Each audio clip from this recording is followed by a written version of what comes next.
राधे सदा मुझ पर रहमत की नजर रखना। প্রিয় বন্ধুরা, কেমন আছেন সবাই? আশা করি সবাই রাধারানীর কৃপায় ভালো এবং সুস্থ আছেন। বৃন্দাবন ধাম দর্শন এবং পুরো ব্রজমণ্ডল 84 কোষ পরিক্রমার জন্য স্ক্রিনে দেওয়া নম্বরে যোগাযোগ করুন। খুব স্বল্প খরচে থাকা খাওয়া সহ দর্শনের সুব্যবস্থা রয়েছে।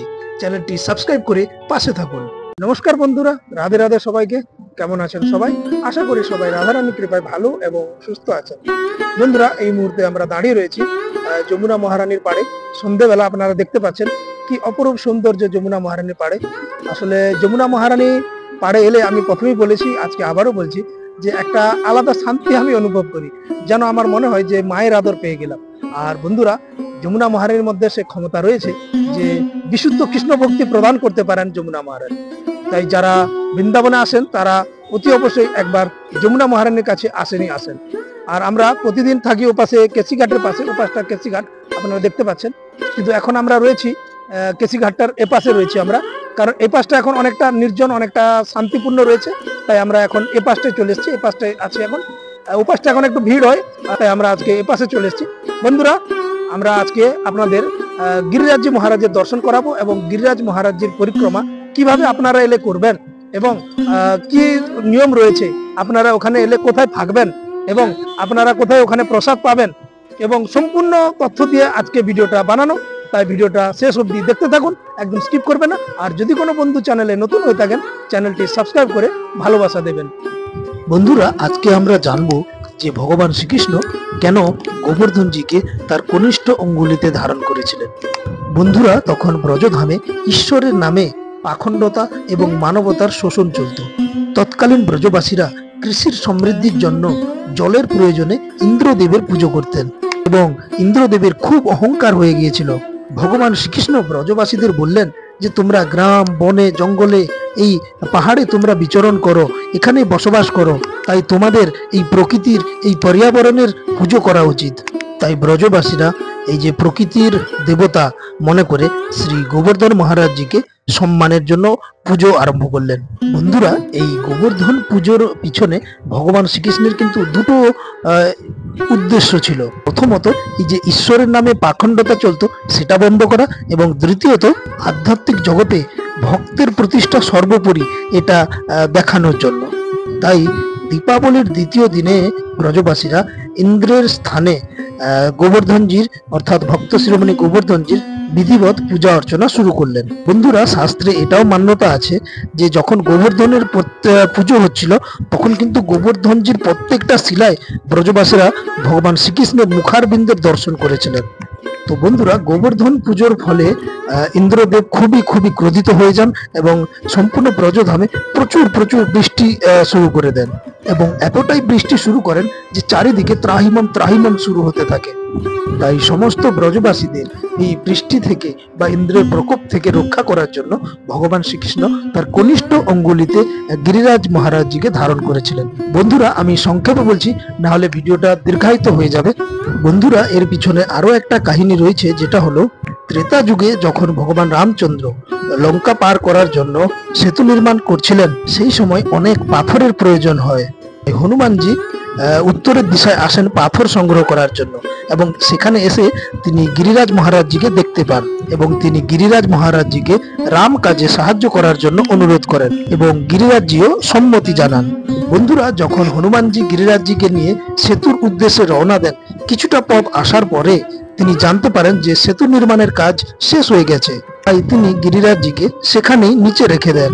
তখন গিরিরাজজি দুঃখ পেয়ে বললেন, না আমি নিজের স্থানে থাকতে পারলাম, আর না আমি রাম কাজে লাগতে পারলাম। গিরিরাজ মহারাজজির মনোদশা দেখে হনুমানজি বললেন, দাপর যুগে প্রভু রাম ভগবান শ্রীকৃষ্ণ রূপে আবার অবতার নেবেন এবং সেই সময় তিনি তোমাকে নিজের অঙ্গুলিতে ধারণ করে তোমাকে দেবতার রূপে প্রতিষ্ঠিত করবেন।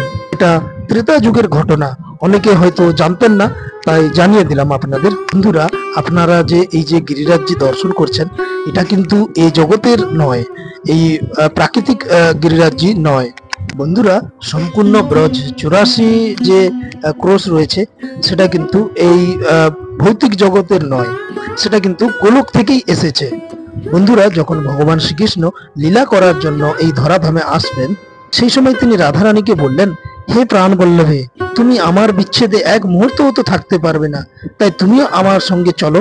তখন রাধারানী বললেন, প্রাণনাথ, যেখানে বৃন্দাবন নেই, যেখানে যমুনা নদী নেই, যেখানে গোবর্ধন পর্বত নেই, সেখানে আমি কি করে থাকবো? রাধারানীর এই কথা শুনে ভগবান শ্রীকৃষ্ণ সম্পূর্ণ 84 কোষ ভূমি, যেটা ব্রজধামে রয়েছে, এবং গোবর্ধন পর্বত, যমুনা নদী, এটাকে তিনি গোলক থেকে এই পৃথিবীতে অবতরণ করান। আর বন্ধুরা, যেটা আমি হনুমানজির ঘটনাটা বললাম, তখন কিন্তু গিরিরাজজি হিমালয়েরই একটা অংশ ছিল। হিমালয়ের মধ্যেই একটা ছোট্ট পর্বত ছিল। তখন এই পর্বতের নাম গিরিরাজও ছিল না, এবং তখন গিরিরাজজি এই ব্রজমণ্ডলেও ছিলেন না। শাস্ত্র অনুসারে তখন গিরিরাজজি শালমলী দ্বীপে ছিলেন, এবং ঋষি পুলস্তজ গিরিরাজজিকে এই ব্রজমণ্ডলে নিয়ে আসেন। বন্ধুরা, এর পিছনে যে কাহিনীটি রয়েছে সেটা আমি সংক্ষেপে বলছি। বন্ধুরা, একসময় ঋষি পুলস্তজ তীর্থযাত্রার জন্য পৃথিবীতে ভ্রমণ করছিলেন, এবং সেই সময় তিনি গাঢ় বর্ণের বিশাল পর্বত গোবর্ধনজিকে দেখেছিলেন। বন্ধুরা, গোবর্ধনজির পিতার নাম ছিল দ্রোণগিরি। বন্ধুরা, গোবর্ধনজির প্রাকৃতিক সৌন্দর্য ঋষিকে মন্ত্রমুগ্ধ করে দিয়েছিল, এবং ঋষি পুলস্তের এই গোবর্ধনজিকে অর্জন করার খুব ইচ্ছে হলো। এর জন্য তিনি দ্রোণগিরির কাছে গেলেন এবং বললেন যে, আমি কাশীতে বসবাসকারী একজন ঋষি নাম পুলস্ত, আমি ভিক্ষুক হয়ে আপনার কাছে এসেছি। তুমি তোমার পুত্র গোবর্ধনকে আমাকে দান করো, আমি তাকে কাশী নিয়ে যাব। সেখানে গঙ্গা নদীও রয়েছে, এবং স্বয়ং মহাদেব শিবও বসবাস করেন। সেখানে অন্য কোনো পর্বত নেই, তাই আমি তোমার এই পুত্রের উপর অবস্থান করে তপস্যা করব। পুলস্ত মুনির এমন কথা শুনে দ্রোণগিরির চোখ অশ্রুতে ভরে গেল, কারণ তিনি পুত্র গোবর্ধনকে খুব ভালোবাসতেন। দ্রোণগিরি বললেন, এই ছেলে আমার খুবই প্রিয়, তবে তোমার অভিশাপের ভয়ে আমি তাকে তোমার হাতে তুলে দিচ্ছি, এবং পুত্র গোবর্ধনকে ঋষির সাথে যাওয়ার জন্য আদেশ করলেন। গোবর্ধনজি বললেন, মুনিবর, আমার শরীর 8 যোজন লম্বা, 2 যোজন উঁচু এবং 5 যোজন চওড়া, এই অবস্থায় তুমি আমাকে কিভাবে নিয়ে যাবে? পুলস্তজি বললেন, চিন্তা করো না, আমি তোমাকে আমার হাতের উপর নিয়ে যাব। তখন গোবর্ধনজি বললেন যে, ঠিক আছে, আমাকে একটা কথা দিতে হবে, তুমি আমাকে যেখানেই রেখে দেবে আমি কিন্তু সেখানেই থেকে যাব, আর সেখান থেকে কোথাও যাব না। ঋষি পুলস্ত বললেন যে, আমি এখান থেকে কাশী নিয়ে যাওয়ার পথে কোথাও তোমাকে নামাবো না, এটা আমার ব্রত। ঋষি যখন গোবর্ধনজিকে নিয়ে যাচ্ছিলেন, সেই সময় মাঝ রাস্তায় ব্রজমণ্ডল পড়লো, এবং ব্রজে পৌঁছে গোবর্ধনজি ভাবতে লাগলেন, এই ব্রজে অসংখ্য ব্রহ্মাণ্ডের নায়ক ভগবান শ্রীকৃষ্ণ অবতার হবেন, এবং গোপী গোয়ালবালের সাথে শৈশব এবং কিশোর লীলা করবেন। শুধু তাই নয়, এখানে দান লীলা, মান লীলা, প্রেম লীলা সবই হবে, তাই আমার এখান থেকে অন্য কোথাও যাওয়া উচিত নয়। মনে মনে এই কথা ভেবে গোবর্ধনজি ঋষির হাতের তালুতে নিজের শরীরের ভার বাড়িয়ে দিলেন, এবং সেই সময় ঋষি অত্যন্ত ক্লান্ত হয়ে পড়ল। সে যে আগে কি কথা দিয়েছিল সেটা আর মনে করতে পারলো না। সেই সময় তিনি গিরিরাজজিকে ওই ব্রজমণ্ডলে নামিয়ে দিয়েছিলেন। বন্ধুরা, পুলস্ত ঋষি লঘু সংখ্যা করার পরে, স্নানের পর যখন গোবর্ধনজিকে বললেন যে চলো এবার ওঠো, কিন্তু ভারী ওজনের কারণে তিনি দুহাত দিয়েও গিরিরাজজিকে আর তুলতে পারছিলেন না। তার সর্বশক্তি দিয়ে চেষ্টা করেও গিরিরাজজিকে 1 ইঞ্চিও নড়াতে পারলেন না। গোবর্ধনজি ঋষিকে বললেন যে, আপনি আমাকে এখানেই প্রতিষ্ঠা করেছেন, আমি আগেই বলেছিলাম যেখানে বসাবেন আমি সেখান থেকে 1 ইঞ্চিও নড়ব না। ঋষি তখন সব বুঝতে পেরে ক্রোধে গিরিরাজজিকে অভিশাপ দিয়েছিলেন যে, হে গিরিরাজ, তুমি আমার মনের ইচ্ছা পূরণ করনি, তাই তুমি দিন দিন ক্ষীণ হয়ে যাবে, তোমার শরীরের এই অহংকার ভার আর থাকবে না। বন্ধুরা, সেই থেকে গিরিরাজজি দিন দিন ক্ষীণ হতে থাকছে। বন্ধুরা, গিরিরাজ মহারাজ এবং ভাগীরথী গঙ্গা এই পৃথিবীতে এখনো আছে বলে কলিকালের সে পরিমাণ প্রভাব কিন্তু এখনো পড়েনি আমাদের উপর।